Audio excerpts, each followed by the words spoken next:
Bom, vamos lá, pessoal, iniciar. Boa tarde a todos. Sejam todos bem-vindos, bem-vindas às sessões simultâneas do 23º Finesp. Meu nome é Caio e eu terei o prazer de articular esse painel com vocês. Algumas informações importantes que eu gostaria de compartilhar antes de iniciar, né, as nossas palestras.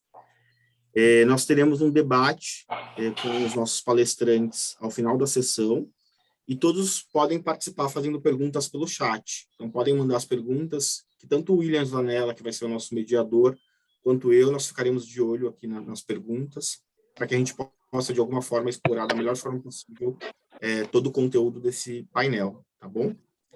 Espero que todos vocês estejam aproveitando a plataforma do evento até aqui. Tem muita coisa legal acontecendo, está rolando. A gente tem um filme exclusivo que será transmitido somente durante essa semana lá na nossa plataforma online.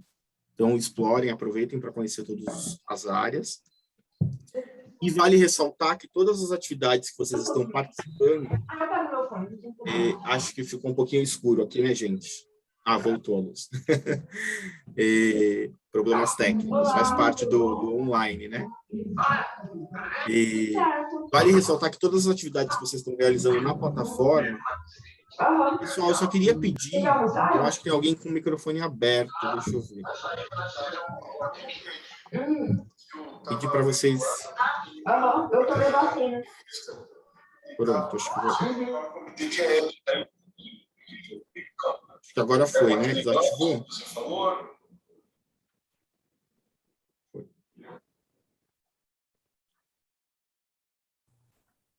Foi. Vocês estão me escutando? Sim. Perfeito, vamos lá.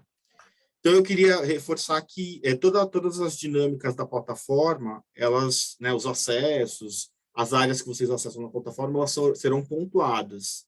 E ao final do Finesp, ao final do terceiro dia de evento, nós teremos um ranking das 3 pessoas que mais interagiram, que mais se engajaram no acesso à plataforma, nas dinâmicas, nas atividades que nós promovemos por lá. E essas 3 pessoas, elas ganharão um prêmio especial. Então, acessem, aproveitem e participem, que o prêmio especial é bem bacana, vale a pena, tá bom? E agora, finalmente, para a gente dar início ao nosso painel, convido nossos palestrantes dessa sessão, Diana Abreu, gerente de tecnologias educacionais na FGV, e o César Barreto, que é executivo de contas da Turnitin, com foco em soluções de integridade e avaliação. Queria agradecer os nossos palestrantes, bem-vindos. E, Diana, por favor, fique à vontade para iniciar a nossa conversa. Obrigada, Caio. Tudo bem, gente? Boa tarde para todos. Obrigada aí pelo convite para participar dessa sessão. E eu vou compartilhar um material aqui com vocês. Vou só pedir para todos se manterem com o microfone desligado, né, durante a apresentação. E aí podem mandar as dúvidas, enfim, qualquer questão que a gente responde depois, tá bom?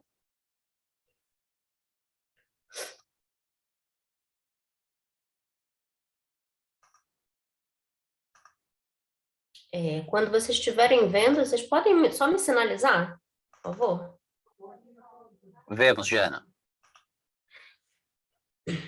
Bom, então vou falar um pouquinho hoje sobre o futuro da educação e a tecnologia como apoio ao processo de aprendizagem, e vou trazer um case que a gente, né, tem na FGV para exemplificar um pouquinho de uma das soluções que a gente usa com tecnologia, que fazem parte hoje do nosso dia a dia com os alunos. Bom, eu sou Diana Abreu, sou gerente de tecnologias educacionais na FGV. Acho que boa parte, né, das pessoas que estão aqui hoje devem conhecer, de alguma forma, a Fundação Getúlio Vargas. Nós somos uma instituição de ensino e pesquisa, e temos a missão de estimular o desenvolvimento social e econômico do Brasil. Então, tem forte tanto na área de educação, a gente tem hoje 11 escolas espalhadas entre Rio, São Paulo e Brasília, e tem uma área muito forte de pesquisa, né, que alguns de vocês já devem ter visto nos jornais, né, as pesquisas de índices econômicos da Fundação Getúlio Vargas.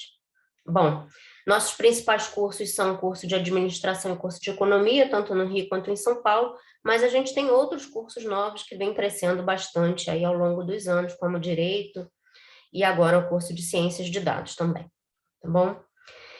A minha formação é em pedagogia, né? Minha formação inicial é em pedagogia. Ao longo dos anos, a minha carreira sempre foi envolvida com tecnologia educacional, tanto no âmbito corporativo quanto no âmbito acadêmico, né? E de ensino. Eu tenho MBA em transformação digital, mestrado em políticas públicas e formação humana, e agora eu estou fazendo um doutorado em tecnologias da inteligência com ênfase em inteligência artificial. Então, para a gente falar de educação e tecnologia, não tinha como começar uma discussão, né, e um debate sobre esse tema sem falar do momento que a gente está vivendo hoje. Esse momento que está sendo impulsionado pela pandemia de transformação digital está impactando diretamente todos os segmentos, né? Então, por muitos anos, a educação ela ficou à margem desse processo e desse avanço tecnológico. Com a pandemia, nós não tivemos como ficar de fora, né? E a gente precisou se reinventar, todas as áreas tiveram que se reinventar, todos os segmentos tiveram que se reinventar, e com a educação foi a mesma coisa. A gente sabe que em algumas áreas, né, na educação pública, no ensino básico, a desigualdade é muito grande, e esse processo, durante a pandemia, foi muito sofrido, tanto para os professores quanto para os alunos. Mas é uma realidade que a gente está vivendo e que a gente não pode deixar de mencionar. Então, quando a gente fala, eu principalmente, né, eu falo de transformação digital, eu não associo a transformação digital somente à implementação da tecnologia. É óbvio que a implementação da tecnologia é fundamental para o processo de transformação digital, mas existe uma série de outras coisas que estão imbuídas nesse processo que impactam diretamente a forma como as pessoas se comunicam, o comportamento da sociedade, a forma de consumo, não só o consumo de produtos, mas dos serviços também, e todas as questões econômicas, né? E agora, já que estamos inseridos nesse contexto, as novas formas de se relacionar com o saber. E aí, pensando nisso, a gente precisa sempre falar em como que a tecnologia está inserida nesse mundo educacional, né? A gente precisa se apropriar da tecnologia no nosso uso diário, né? De uma forma seamless, né? Sem costura, sem emendas. Não basta mais a gente falar de tecnologia, né? Pensando em levar um grupo de alunos para um laboratório de informática, né? Não é mais isso que a gente vive hoje. Hoje a gente vive a tecnologia no smartphone, a gente vive a tecnologia no banco que é mobile, a gente vive a tecnologia no pagamento que é todo praticamente móvel, por aproximação, a gente tem robô que varre casa, a gente tem uma série, a gente tem assistentes virtuais que cuidam da nossa agenda, que cuidam de algumas tarefas, enfim. A tecnologia ela está inserida na nossa vida, de um modo geral, e não pode ser diferente na educação. Então, na educação, essa apropriação da tecnologia, ela tem que ser muito mais genuína, né, do que uma coisa fragmentada, né? Então, eu só ensino tecnologia quando eu levo um grupo de alunos para um laboratório. Já passamos por essa fase e agora o nosso momento é outro, né? Então, não tem como a gente falar de tecnologia, de apropriação da tecnologia, do uso da tecnologia na educação, sem falar de uma questão que é fundamental, que são os professores, que são os alunos e que é o desenvolvimento de competências, né? Então, quando a gente fala de desenvolvimento de competências digitais, será que a gente realmente está preparado para essa mudança toda, né? Eu vou convidar vocês aqui a fazerem uma reflexão. Em uma escola, a gente conversou com uma diretora e perguntamos para ela, né, os professores de vocês usam tecnologia? E ela respondeu, sim, eles usam.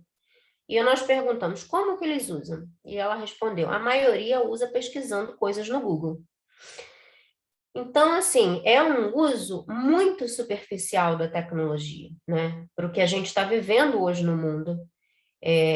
Óbvio que tem a diferença do nível de tecnologia que a gente tem numa escola e em outra, mas o quanto que a gente está pronto para usar essa tecnologia na educação, eu acho que é o maior convite à reflexão, né?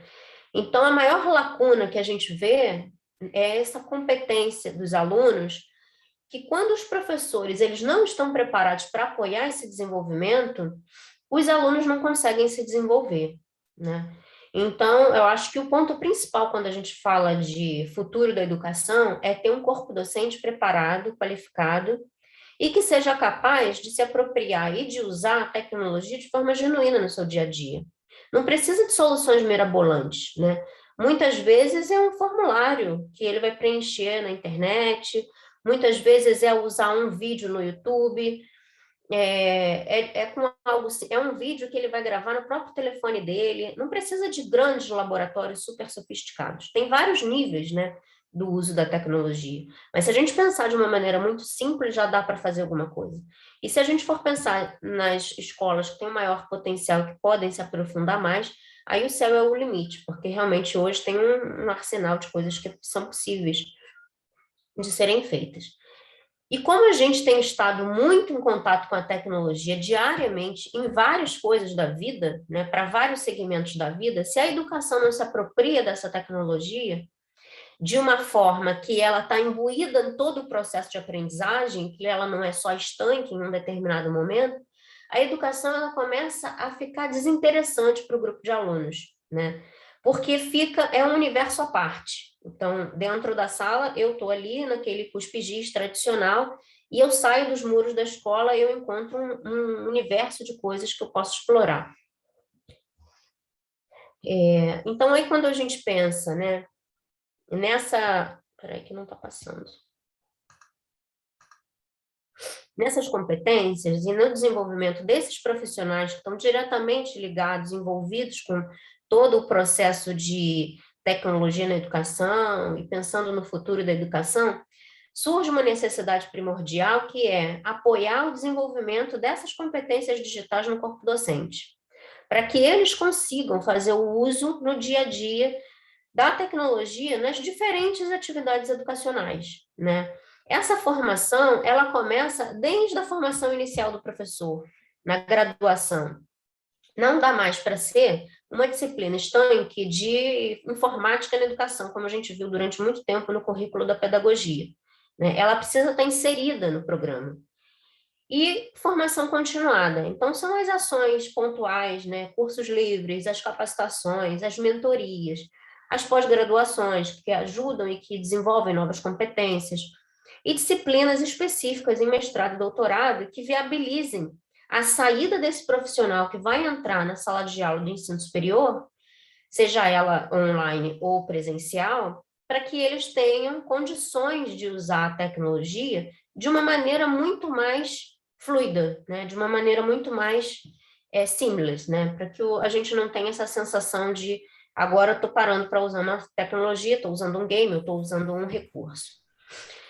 E isso depois é contínuo ao longo da vida, né? Que é o conceito que a gente chama de lifelong learning, que é continuar aprendendo ao longo da vida o uso dessas novas competências, porque a cada momento a gente pode ver outras competências no mercado, outras tecnologias no mercado, e o desenvolvimento das competências para o uso dessas novas tecnologias é extremamente necessário. Eu trouxe aqui um exemplo que a Carla Luksic, que é uma pesquisadora de doutorado da PUC de São Paulo, ela apresenta, que é falando um pouquinho sobre o desenvolvimento de competências docentes, competências digitais, né? Os professores, eles já vêm com seu arcabouço de competências específicas, cada um do seu segmento, e o que a gente precisa fazer é, número 1, engajar esse grupo de profissionais para o uso da tecnologia, orientá-los com relação ao uso de determinados recursos, que são os recursos que cada escola tem disponível, apoiá-los a como que eles conseguem se apropriar dessa tecnologia e aplicar isso dentro do programa deles de ensino, como que eles podem avaliar os alunos ou usando tecnologia ou a partir de uma tecnologia, né? Se a gente fala do ensino superior, a gente hoje tem um mundo de oportunidade com isso, a gente pode fazer projeto, a gente pode fazer análise de dados, a gente pode fazer análise de dashboards, enfim, uma série de outras possibilidades de avaliação que não seja mais só a prova, né? E, consequentemente, o empoderamento desses alunos para um uso consciente da tecnologia, né? E não ser só tecnologia para entrar no TikTok, para entrar no Facebook, para entrar nas redes sociais. Pode ser para isso também, mas a tecnologia ela tem muito mais coisa para oferecer para a gente do que só o uso para entretenimento. Então, uma vez que a gente consegue fazer todo esse processo, a gente consegue apoiar o professor para que ele desenvolva, a partir do momento que ele está engajado e ele tem o apoio da escola, a desenvolver essas competências digitais e, consequentemente, ele tem condição de apoiar os alunos no desenvolvimento dessas competências digitais, tá?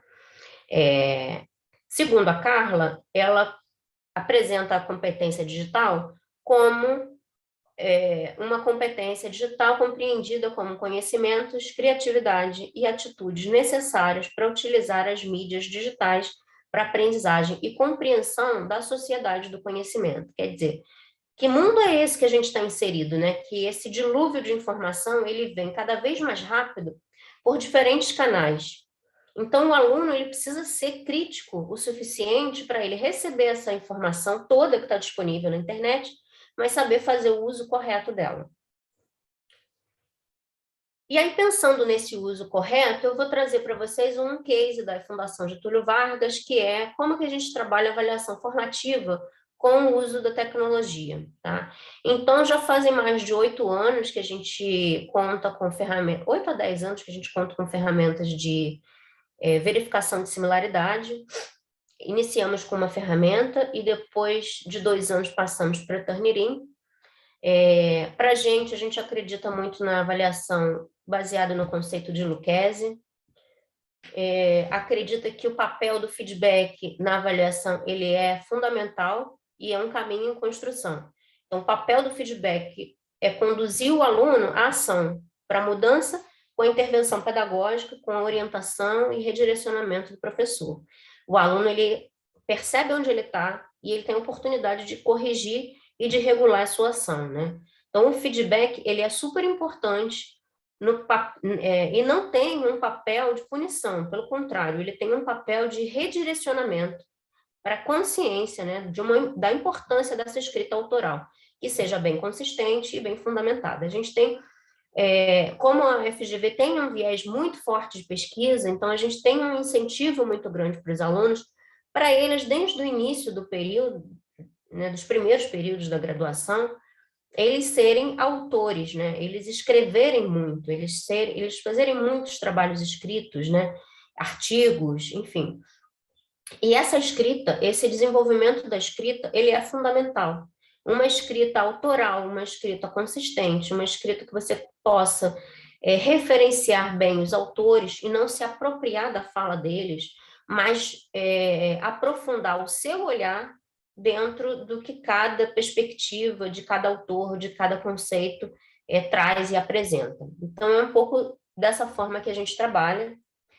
E como é que a gente trabalha na academia essa produção científica e a escrita autoral com o uso da tecnologia, né? Então, a FGV tem um papel social, não só de formar o bacharel, mas de fomentar também a pesquisa e a construção do conhecimento. Então, assim, desde o primeiro período, né, como eu já falei, os alunos dos cursos da graduação, eles já são habituados a escrever, a criar textos acadêmicos, textos autorais, e eles utilizam as referências bibliográficas e as citações de forma correta. Então, hoje, essa comunidade acadêmica, ela busca ampliar essa construção da escrita autoral com base no feedback formativo, que é permitir que o aluno, por meio desse progresso dele, ele consiga incorporar as correções e que ele seja capaz de expressar de forma autoral seu pensamento em textos de diferentes níveis de complexidade. Então, a maioria dos trabalhos hoje, principalmente agora na pandemia, eles estão disponíveis para os alunos no ambiente virtual de aprendizagem.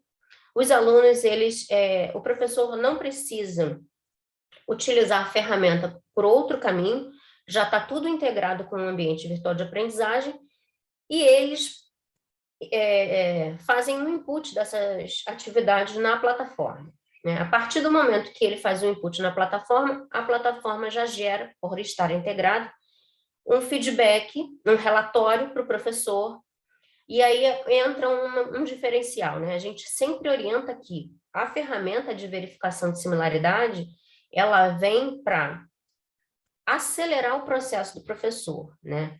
Para dar mais agilidade.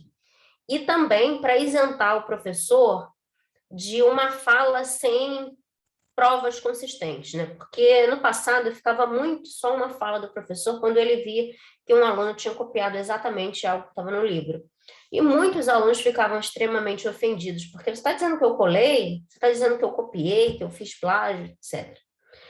E hoje, com a ferramenta, o professor não precisa se expor mais a chegar nesse nível, né? Ele apresenta o relatório e ele redireciona o aluno. Olha, aqui, acho que você precisa reescrever esse trecho, né? Esse trecho aqui precisa entrar com as suas palavras. Você pode, sim, usar esse conceito, mas você tem que saber como usar esse conceito. E aí, a partir disso, a gente vem, desde o início dos períodos, construindo essa consciência autoral no nosso grupo de alunos, para que eles, ao longo de toda a formação, cada vez mais eles sejam alunos com uma escrita autônoma e independente.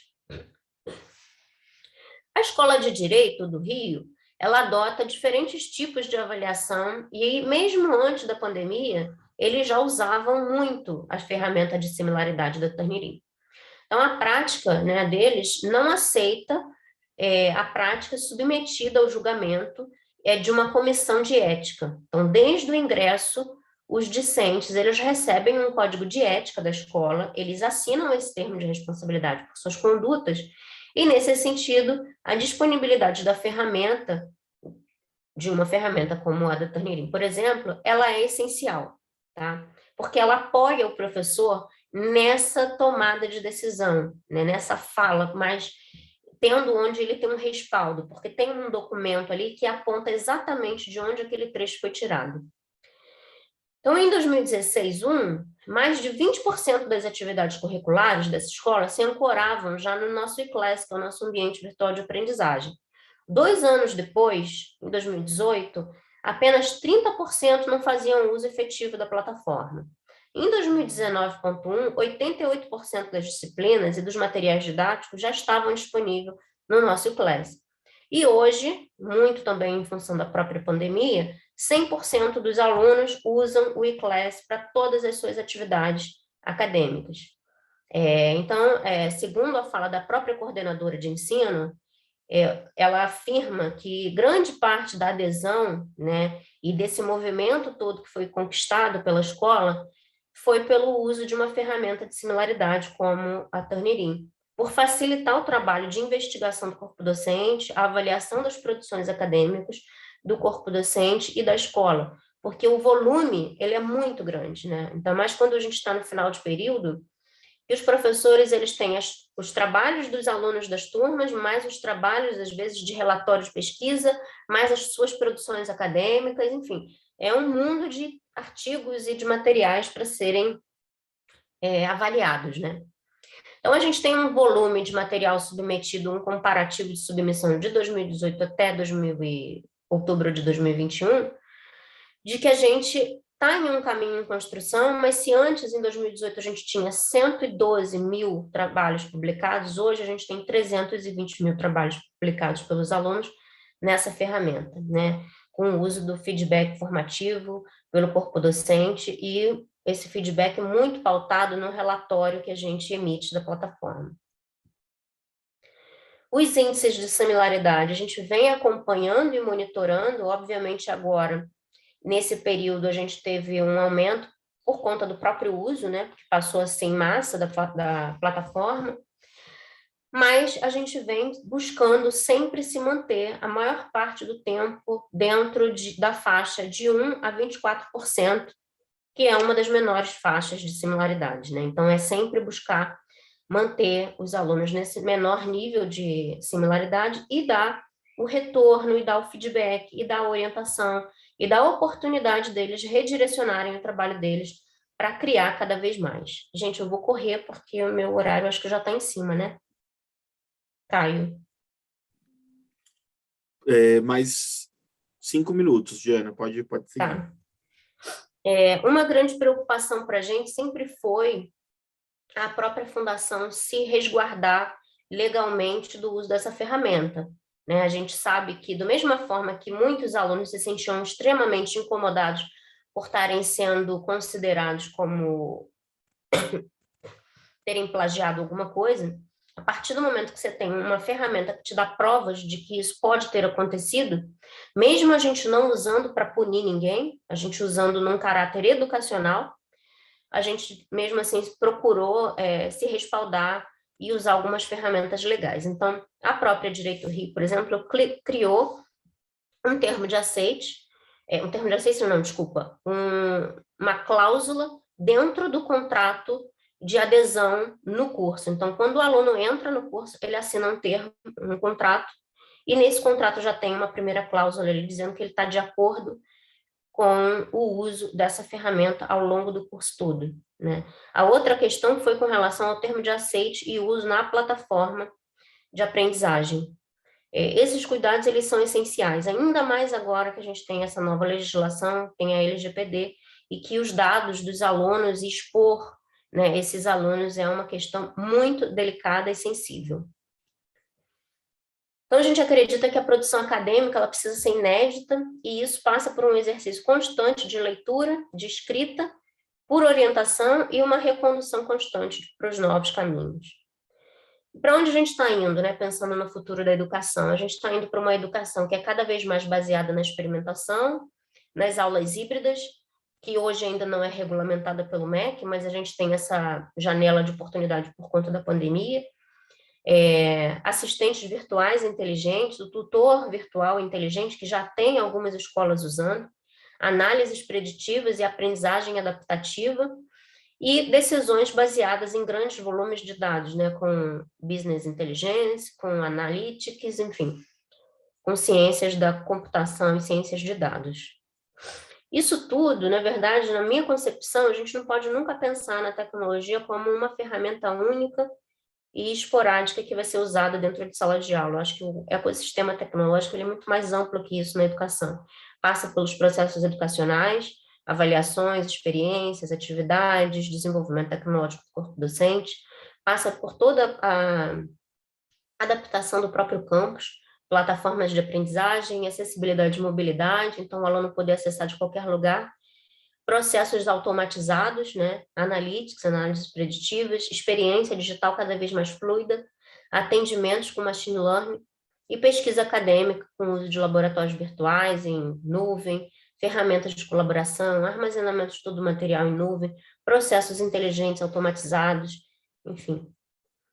E aí, por último, eu queria fechar minha fala dizendo que, para mim, a transformação digital e ser digital é muito mais, né, é ir além do uso da tecnologia, é, de fato, uma transformação genuína da cultura e do mindset, tanto organizacional da escola, quanto das pessoas que usam a tecnologia, né? Então, aqui eu só trouxe um exemplo, mas foi um exemplo que a gente fez no ano passado, e ele já está até defasado, porque a tecnologia e o impulsionamento da pandemia, tudo aconteceu tão rápido que algumas coisas que estavam previstas para 2025 a gente já implementou. Mas, assim, muito para mostrar que é um longo caminho a ser desbravado, não dá para fazer tudo de uma única vez, e que com isso a gente tem um único objetivo, que é entregar uma experiência digital memorável para os nossos alunos e professores ao longo de toda a jornada acadêmica deles na FGV. Eu finalizei minha fala, então, agora, Caio. Queria agradecer a vocês e dar a palavra para o César. Obrigado, Diana. Muito obrigado. César, por favor. Obrigado, Diana. Obrigado, Caio. Eu vou só compartilhar minha tela com vocês para a gente ter um pouquinho de apoio visual. E aí eu agradeço. Se algum de vocês puder confirmar para mim, só fazendo um joia ou um... Pronto, aparece, né? Obrigado. Diana, achei interessante, vou começar de trás para frente, né? Você mencionou no finalzinho da sua fala, e a gente já tinha conversado sobre isso no passado, né? Um aspecto muito operacional do uso de novas tecnologias na educação, que é a questão do termo de concordância, por exemplo, uma pequena mudança numa cláusula contratual da universidade, a fim de fazer com que a instituição se resguarde um pouquinho de eventuais efeitos adversos da implantação de uma nova tecnologia que podem, às vezes, chegar a extremos de uma judicialização, às vezes, da relação aluno-instituição, né? E eu acho muito legal você ter mencionado isso, porque é algo que, às vezes, passa batido pelas instituições de ensino. a gente pensa no macro, no bom uso da ferramenta, isso é absolutamente legítimo, esse é o final, é o fim, né, a que nos propomos, mas é importante ter muita atenção também com esses detalhes operacionais, porque fazem toda a diferença, né? E pegando aqui o seu gancho, Diana, também, você durante a sua fala usou algumas, bom, nós somos parceiros de alguns anos, então a minha opinião é um pouco suspeita, mas algumas frases, algumas palavras são muito caras a Turnitin, como feedback, avaliação formativa, ética, originalidade na produção textual, enfim, tudo isso diz muito a respeito do que a gente faz e da nossa evolução, né? Falando então um pouquinho da Turnitin, para quem não nos conhece, nós somos muito associados a Turnitin, é quase uma metonímia, né? O nome da empresa é associado ao nome das ferramentas e software de verificação de similaridade, vulgo, e nós temos muitas restrições com essa expressão, antiplágio, tá? Como a Turnitin trabalha, né, no universo das tecnologias para aprendizagem? Bom, nós somos uma edtech, então tecnologia e aprendizagem estão no cerne do que a gente faz. Se a gente pensa na própria história da nossa empresa, lá em 1998, portanto, naquele período em que a internet começa a se difundir para o uso doméstico, pelo menos das classes médias, de forma avassaladora, a Turnitin começa lá na Universidade da Califórnia como um software, uma ferramenta para avaliação de pares, de trabalhos de publicações científicas. Rapidamente ela evolui para um software que também verifica a similaridade, né? Então a gente tem um contexto de academia, publicações de alto impacto, verificação de texto e, acima de tudo, prevenção de plágio, né? Quando a gente olha para a Turnitin hoje, 2021, a gente consegue ainda dissuadir nas práticas acadêmicas e tudo mais, mas a gente evoluiu muito. Hoje em dia a gente faz isso de uma maneira bastante diferente, né? A Turnitin tem uma preocupação muito grande com as ferramentas de avaliação, de feedback, e a gente vai falar um pouquinho mais de tudo isso daqui a pouco. E essa evolução que aconteceu no próprio mundo, né, do uso da internet, da tecnologia, se refletiu no nosso trabalho. Então, se a gente olhar, né, essa empresa aí que tem mais ou menos quase 30 anos, eu digo sem medo que a gente talvez seja de tech, mas que tem a maior difusão mundial, né? A gente tem uma presença global muito grande. Vocês têm aí alguns números, né? Mais de 140 países, mais de 15 mil clientes e 40 milhões de estudantes. É muita gente, né? E quando a gente pensa na nossa base de dados, eu diria que aqui isso é algo que é precioso para a Turnitin, né? É contra essa base de dados que as produções dos estudantes, desde o ensino fundamental até o pós-doc, vão apresentar suas produções e elas serão comparadas eventualmente para detectar similaridade. Então a gente tem aí mais de 91 bilhões de páginas de internet, quase 1,5 bilhão de trabalhos de estudantes e 82 bilhões de publicações acadêmicas. É algo bastante expressivo aí no relativo curto tempo de existência da Turnitin. Mas vamos pensar aqui um pouquinho, retomando meu ponto original. Quando a Turnitin surge lá em 1998, eu diria que a prática mais comum, a má prática acadêmica mais comum daquela época era o copiar e colar, né? A internet ainda estava nos seus princípios ali, não existiam muitos recursos, então, e o mais fácil, né, para aquele aluno que estava acostumado a apresentar trabalhos impressos, era simplesmente trocar trabalhos por e-mail uns com os outros, copiar e colar da internet, né? Lá atrás a gente dava conta disso. Quando o tempo vai passando e a gente olha hoje para as novas manifestações de mais práticas acadêmicas, que passam, por exemplo, pelo célebre plágio mosaico, né, que é uma concha de retalhos de pedaços de trabalhos que um aluno junta e apresenta como se fosse original, ou então softwares que modificam textos. Então, hoje em dia isso é muito comum, né? Um software que pega uma frase e vai substituindo aquelas palavras por sinônimos, de forma a transformar uma frase copiada em algo que aparenta ser original. E chegamos até hoje em dia mesmo, plágio de códigos. A gente vê que constantemente a Turnitin tem um trabalho de se reinventar. A gente surge em novas práticas e a gente vai tentando dar conta delas à medida que o tempo vai passando. E, aliás, eu faço aqui só um comentário, acho que a Camila colocou no chat, mas eu coloquei o link ali para vocês. Esse gráfico que eu estou mostrando para vocês está disponível no site da Turnitin, com pequenas sugestões de como coibir esse tipo de prática, tá? Eu diria que para uso em sala de aula é muito legal, eu recomendo que vocês baixem. Lá atrás, 1998 até um passado muito recente, como as ferramentas de verificação de similaridade eram usadas? Elas eram usadas de uma forma que a gente chama de tradicional, pela falta de um termo melhor, tá?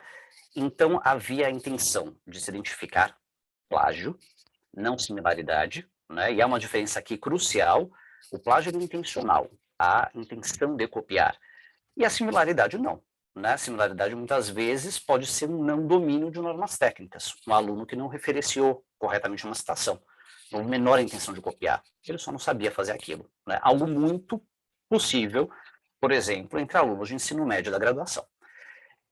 Então, havia a intenção de se verificar plágio, um caráter punitivo, então pegar a má conduta e punir, essa punição varia, né? Variava, reprovação, um processo administrativo, enfim, um fluxo de trabalho super centralizado, então, no geral, as bibliotecas verificavam a similaridade, então era uma situação clássica. Uma frase, aliás, que eu escuto muito. Alunos que apresentam os seus trabalhos de conclusão de curso, teses, monografias, dissertações, levam para a biblioteca e a biblioteca roda o software antiplágio para ver se aquilo está correto ou não e já determina o destino do aluno. E, portanto, um fluxo de verificação absolutamente apartado da sala de aula. Aquilo não pertence ao professor, não pertence à rotina de sala. Isso é algo que você faz lá em outro departamento. Né? Se a gente avança e chega hoje, um passado muito recente, isso vem mudando há pouquíssimo tempo, e a FGV faz isso. Eu acho muito legal essa nossa parceria, porque vocês são um caso emblemático de instituições que já fazem isso. Mudou-se a visão. Então, hoje em dia, a gente verifica a similaridade. Né? Pode ser que não haja intenção do aluno em, por exemplo, ter ali uma citação referenciada. A gente pensa muito no caráter formativo, ou seja, a ferramenta hoje em dia, as ferramentas da Turnitin fazem isso.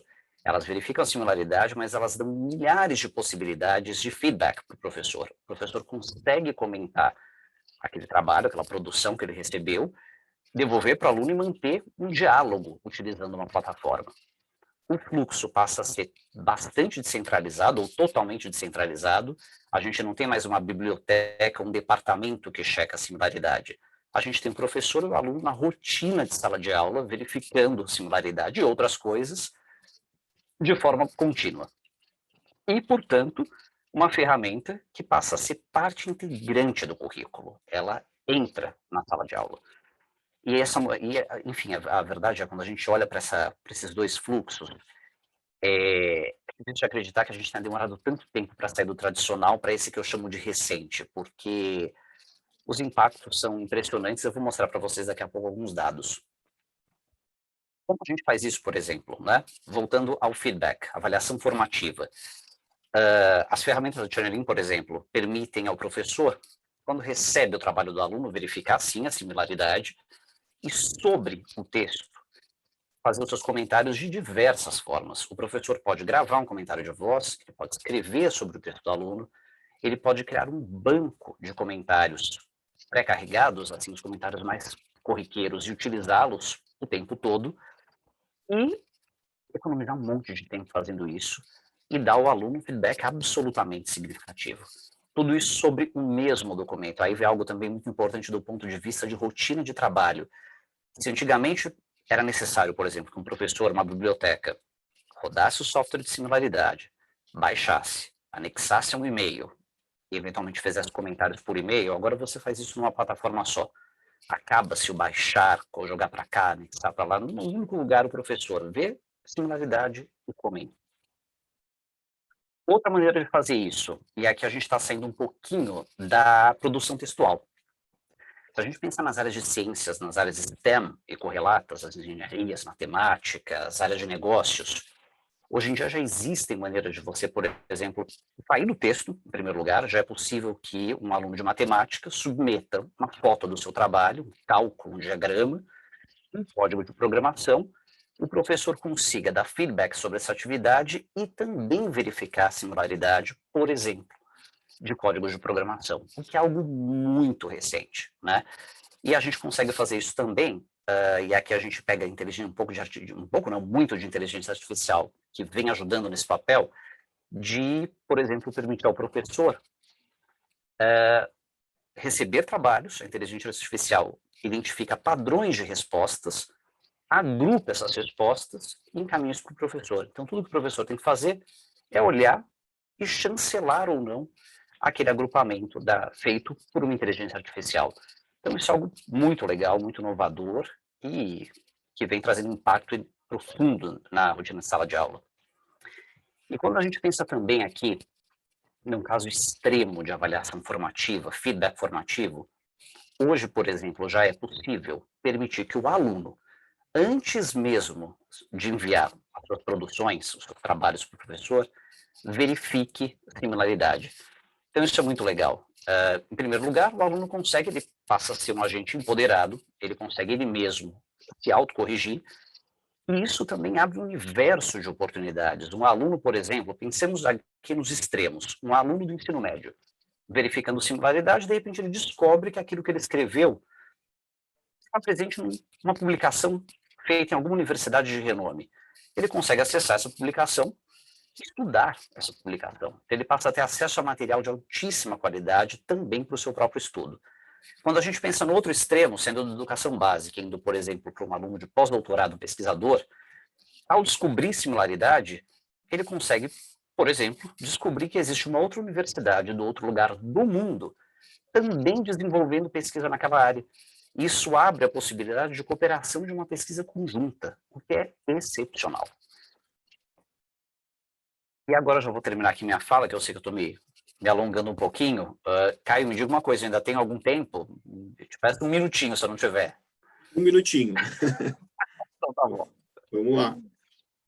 E aí, então só para fechar aqui a minha fala, a gente fez uma pesquisa lá em 2016 com cerca de 10 mil instituições que usavam uma das nossas ferramentas, né?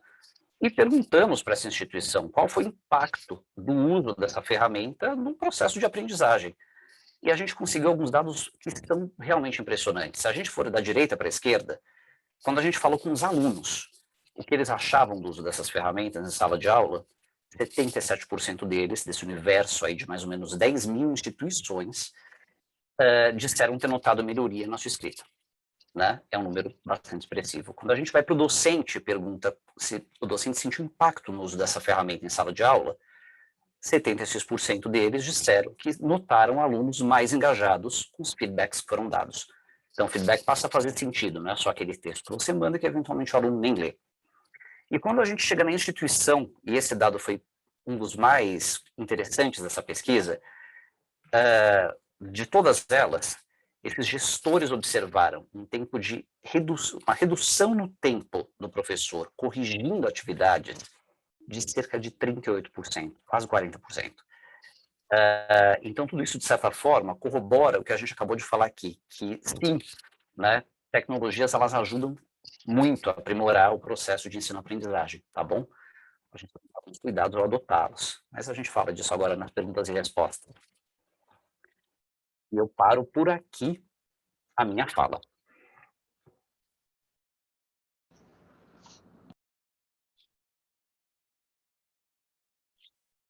Prontinho, deixa eu só voltar aqui uma coisa. Deixa eu só fazer uma verificação aqui. Diana, você me ouve? Pode só fazer uma concordância ou não com as mãos? Sim. Tá bom. Eu acho que o Caio caiu. Eu acho que o Caio caiu, mas eu acho que podemos, de repente, passar a palavra para o professor William, não? Perfeito, acho que ele travou sim. Então tá bom. Obrigado, professor. Boa tarde, gente. Boa tarde, Diana, Caio, aos participantes aqui da sessão. Boa tarde. Vou expressar aqui uma pergunta, mas vou fazer um contexto aqui. A Diana colocou aqui um momento ímpar que a gente está passando na sociedade, né? Mudança de comportamento, as acelerações da pandemia. Vou trazer aqui um pouco da agenda corporativa com transformação digital. E a pergunta que eu tinha preparado é: e como estão as instituições de ensino nesse mundo? E aí fiz um compilado aqui, a Diana trazendo um case da FGV, a Leila no chat falando que algumas instituições perderam o time aí da pandemia para implementar esses processos. Aí vem o César e traz, de certo modo, que a tecnologia é meio, não é fim, né? Existem estratégias de uso, e aí trago aqui da Diana com o ecossistema tecnológico, né? Processos educacionais, campo digital, pesquisa acadêmica, e tudo isso num ecossistema geral. E olhando que temos a percepção da instituição e a percepção do professor no uso das tecnologias, a pergunta que vai para a Diana e para o César é: quais os cuidados que um professor e uma instituição de ensino tem que ter ao adotar as ferramentas tecnológicas, né? Então, acho que começamos pela Diana e depois pelo César, pode ser?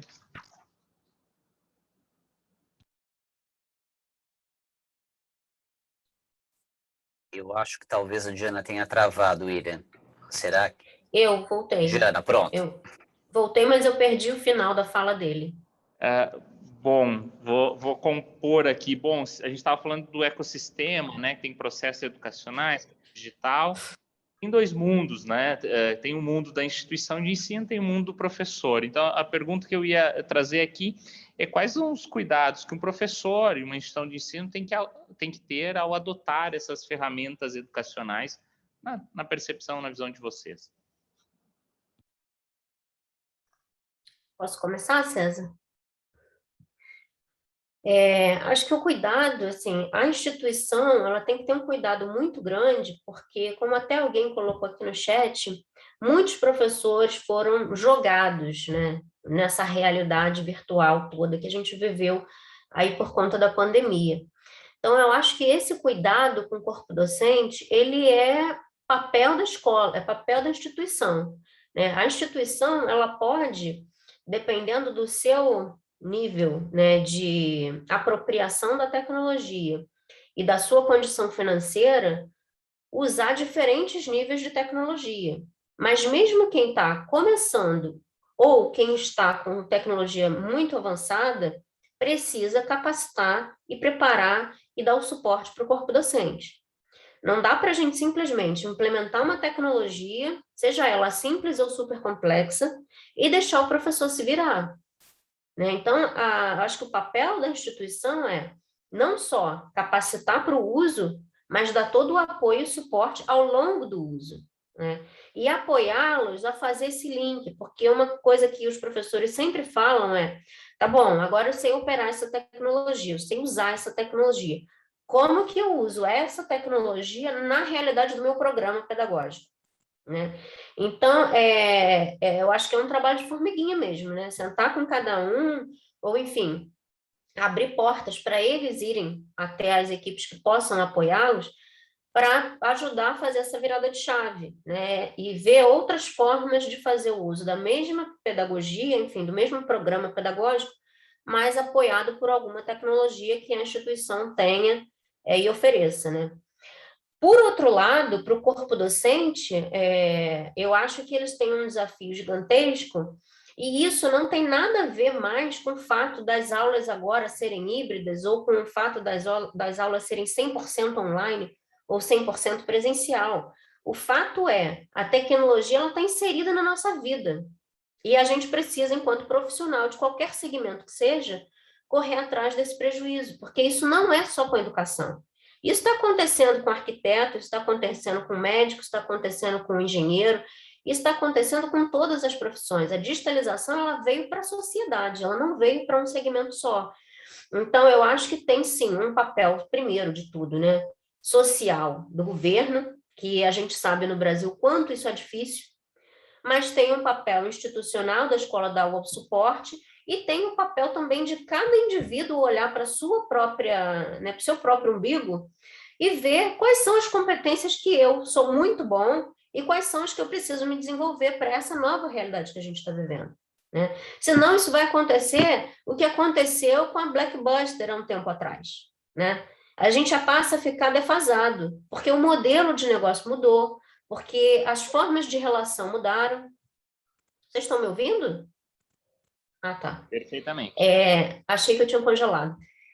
Enfim, então, se a gente não acompanhar isso, e assim, eu acho que a educação teve uma oportunidade gigantesca com a pandemia, porque a gente estava muito à margem e muito atrás, né? A gente fez um estudo esse ano com várias universidades de fora do Brasil, umas 15 universidades de fora do Brasil, na China, no Japão, nos Estados Unidos, enfim, Países Baixos, etc., Europa. E assim, as universidades, elas estão muito além do que a gente tem no Brasil, mesmo com toda a incerteza que a gente tem para o futuro. Ninguém sabe ao certo como é que vai ser a educação do futuro, né? Mas as pessoas estão se preparando lá fora para isso, para o que vier. E aqui no Brasil a gente sabe que a gente não tem incentivo, que a gente não tem apoio do governo para isso, não tem apoio de pesquisa para isso, mas enfim, eu acho que o que cada escola puder, né, cada instituição de ensino puder fazer o seu pedacinho ali, já é uma forma da gente estar transformando a educação, pelo menos com o que está dentro da nossa alçada, com o que a gente tem de recurso para aquilo ali. A gente está, de alguma forma, contribuindo para esse processo. César. Obrigado, Jana. César. Obrigado, Jana. Olha, o comentário que eu faria aqui, na verdade, com relação a cuidados e atenção, né? Eu acho que a palavra-chave é comunicar. O docente, evidentemente, ele não só tem que ser comunicado do uso, da adoção de uma nova ferramenta, como treinado, engajado e acompanhado o tempo todo, mas alunos e comunidade acadêmica em geral também. Se a gente pensa, por exemplo, num software de verificação de similaridade, o aluno tem que saber que as produções dele vão ser checadas eventualmente, né? A ideia não é pegar o aluno de surpresa, ele tem que saber e entender a importância daquilo, né?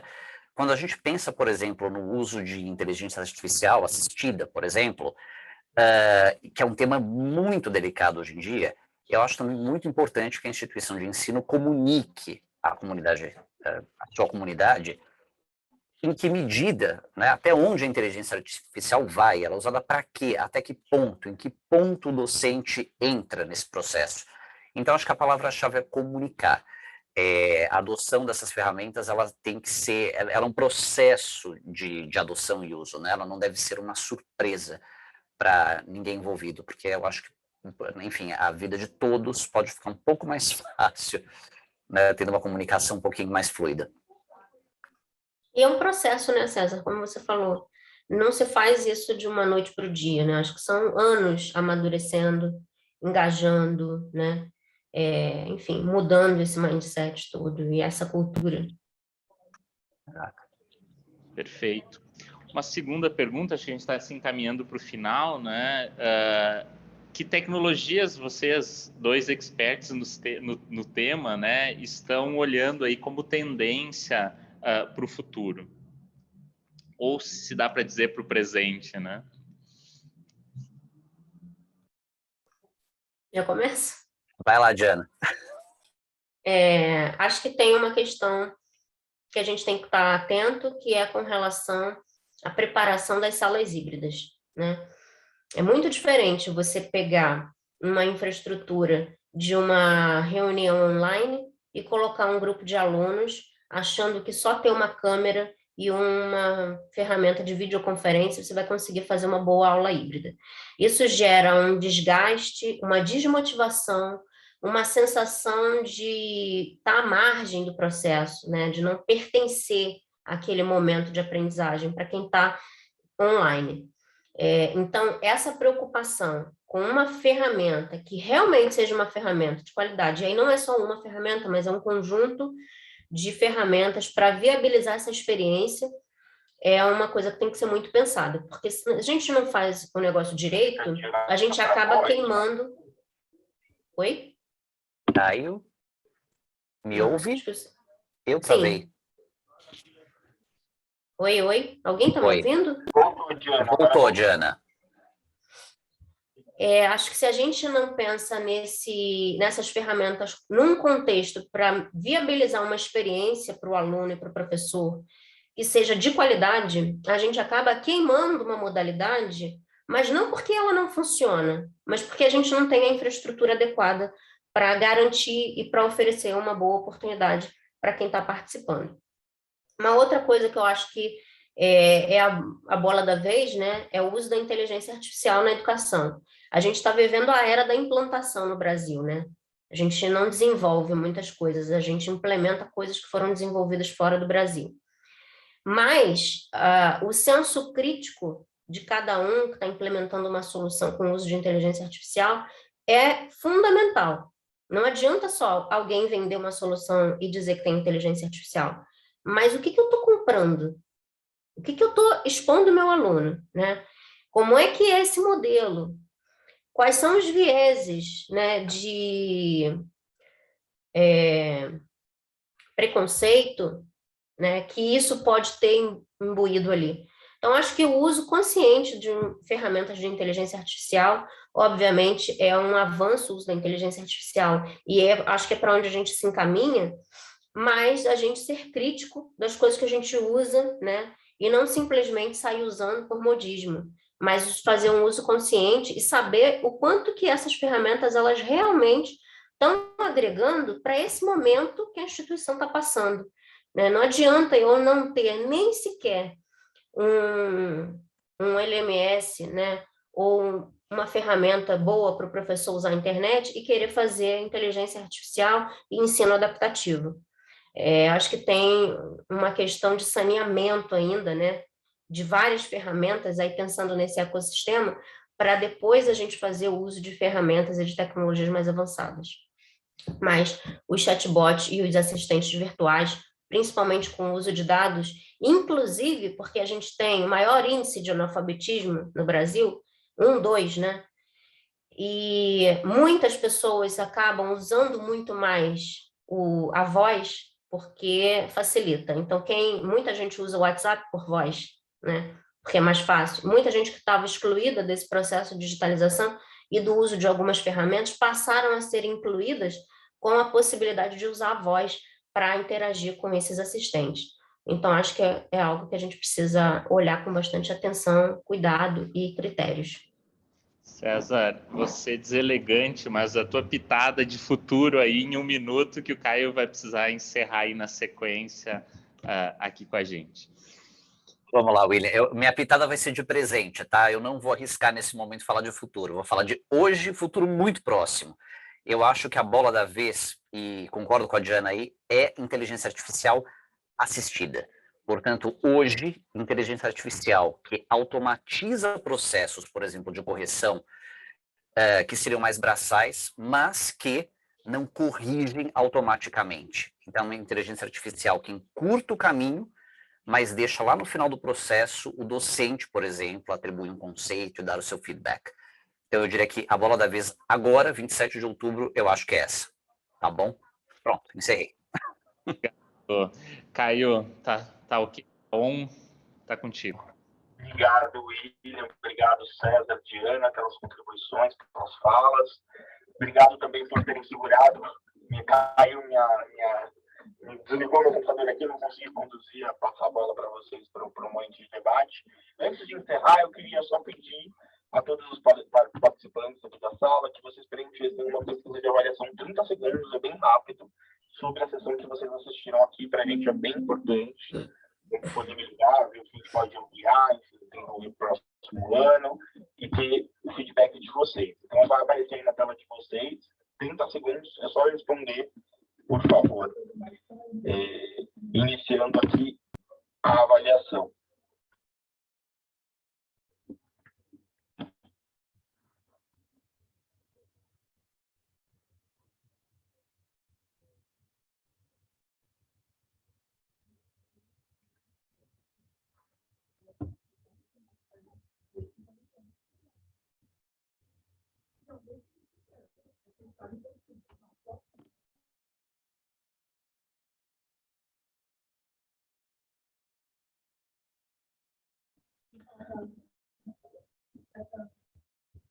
Vamos encerrar a enquete. Podemos?